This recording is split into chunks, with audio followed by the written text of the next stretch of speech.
Hello students, कल की video में हमने डिस्कस किया था shaft subjected to twisting moment. उसके लिए एक फार्मूला ड्राइव किया था और एक प्रॉब्लम हमने उस पर सॉल्व करके देखी थी। आज हम डिस्कस करेंगे second case, shaft subjected to bending moment only. इस केस में क्या होता है, केवल बेंडिंग मोमेंट कंसिडर करते हैं, अलग से कोई लोड नहीं लगा हुआ था एक्सेल पे, और हम उसके बेस पे हम शाफ्ट का डायमीटर कैलकुलेट करते हैं। तो सबसे पहले हम डेरिवेशन को डिस्कस करते हैं। Consider the equation of bending equation m upon i is equal to sigma b upon y. ये बेंडिंग इक्वेशन है जिसमें m क्या है, बेंडिंग मोमेंट है, i moment of inertia, sigma b bending stress and y distance from the neutral axis। Moment of inertia I is equal to pi upon 64 into d की power 4 for round shaft and y is equal to ये होगा आपका d by 2। इन दोनों की value अगर हम equation number first यानी कि बेंडिंग इक्वेशन में सब्स्टिट्यूट करेंगे तो एक हमारा फॉर्मूला ड्राइव होके आएगा m upon I is equal to pi upon 64 into D की power 4 sigma b upon y is equal to diameter of shaft divided by 2। इस तरीके से एक हमारा रिलेशन मिल रहा है।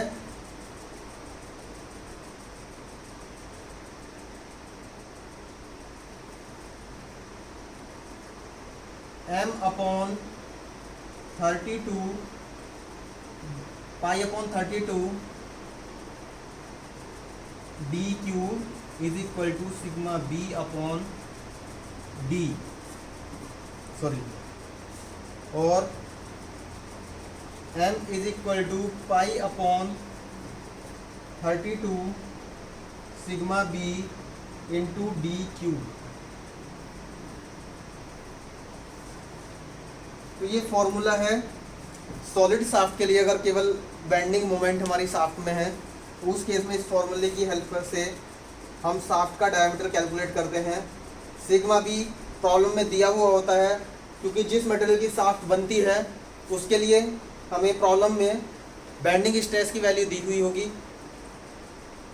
और एम भी हमें कैलकुलेट करना होगा लोड के हिसाब से। फिर हम डायमीटर कैलकुलेट करके दिखाते हैं।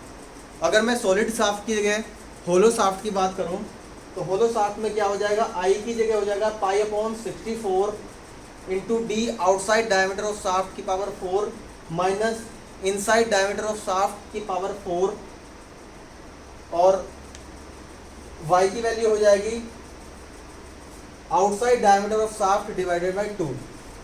तो ये एक फॉर्मूला जनरेट होकर आ रहा है। इसके बेस पे हम एक प्रॉब्लम सॉल्व करके देखते हैं कि किस तरीके से हमें शाफ्ट की डिजाइन करनी है। तो एक प्रॉब्लम है, रेलवे वैगन की डिजाइन करनी है। उसके लिए एक्सिल का जो डायमीटर है वो हमें कैलकुलेट करना है। ये एक शाफ्ट है और ये हमारे रेलवे व्हील है 2। हमें कंडीशन दी हुई है जो कि व्हील का गेज है वो है 1.4 मीटर। तो रेलवे वैगन के लिए हमें डायमीटर कैलकुलेट करना है, ये वाला डायमीटर स्मॉल डी। कंडीशन क्या है कि जो वेरिंग है एक्सेल पे, जो व्हील है वेरिंग से जहाँ पे लोड लग रहा है बॉक्स पे, वो डिस्टेंस है 100 mm। 50 किलोन्यूटन का लोड लग रहा है बोथ साइड पे। अब हमें क्या है, डिजाइन करनी है एक शाफ्ट, यानी कि डायमीटर हमें कैलकुलेट करके देना है। जिस मटेरियल का लिए शाफ्ट बनी हुई है उसके लिए बेंडिंग स्ट्रेस यानी कि दिया हुआ है 100 मेगा पास्कल। तो फॉर्मूला हमारे पास ये है। इसकी हेल्प से हमें क्या करना है, डायमीटर ऑफ शाफ्ट कैलकुलेट करना है। तो सबसे पहले तो हमें m की वैल्यू चाहिएगी, बेंडिंग मोमेंट।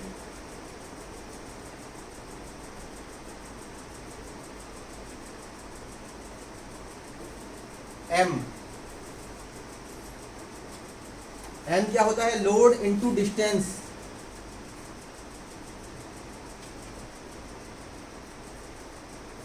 तो इस पे हम पॉइंट मेंशन करते हैं, A B C and D. इसमें हम देखेंगे कि हमारा जो मैक्सिमम बेंडिंग मोमेंट होगा किस पॉइंट पे होगा, या तो सी पॉइंट पे होगा या फिर डी पॉइंट पे होगा, क्योंकि लोड दोनों पे इक्वल है और ये सिमेट्रिकल एक बीम बन रहा है हमारा। तो उस पर क्या होता है कि मैक्सिमम बेंडिंग मोमेंट कंसिडर करते हैं, तो दोनों पे बराबर बराबर होगा। सी पॉइंट पे भी बेंडिंग मोमेंट बराबर होगा और डी पे भी। तो bending moment M is equal to क्या हो जाएगा, लोड कितना दिया हुआ है 50 किलो न्यूटन, यानी कि 50 into 10⁻³ newton into distance. Distance दी हुई है हमें 100। तो यहाँ से क्या है, बेंडिंग मोमेंट कैलकुलेट हो जाएगा। अब इस फॉर्मूले में हम अप्लाई करेंगे bending moment m is equal to from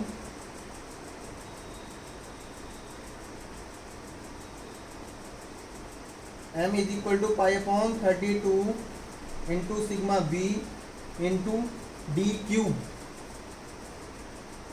D cube is equal to हो जाएगा 32 डिवाइडेड बाई पाई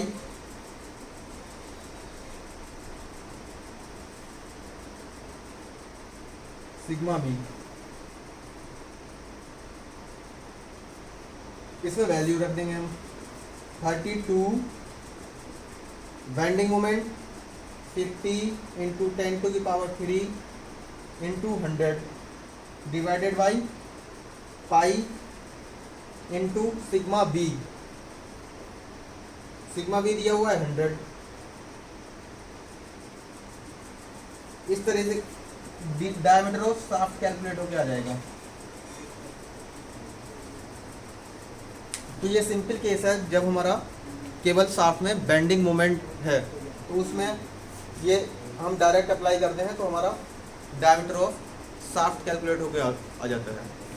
तो स्टूडेंट्स, नेक्स्ट वीडियो में हम डिस्कस करेंगे कंबाइन केस के लिए shaft subjected to combine twisting and bending moment.